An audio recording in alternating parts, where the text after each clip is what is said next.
Geçse de ömrün yazı sensiz, kışı sensiz. Ötse de iller kurumaz gözyaşı sensiz.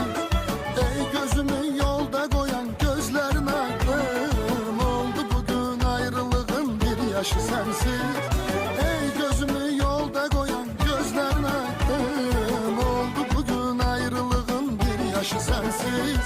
Bir de canım belece öttü seninle, başladı bu eşk nağılı bitti seninle. Ben seni sevdim de sevdim bu hayatı, gittin hayatın tadı da gitti seninle. Ay benim hasretini çektiğim, yolunda gözyaşı döktüğüm, her şeyi vaktinde kazandım sandım. Birce sen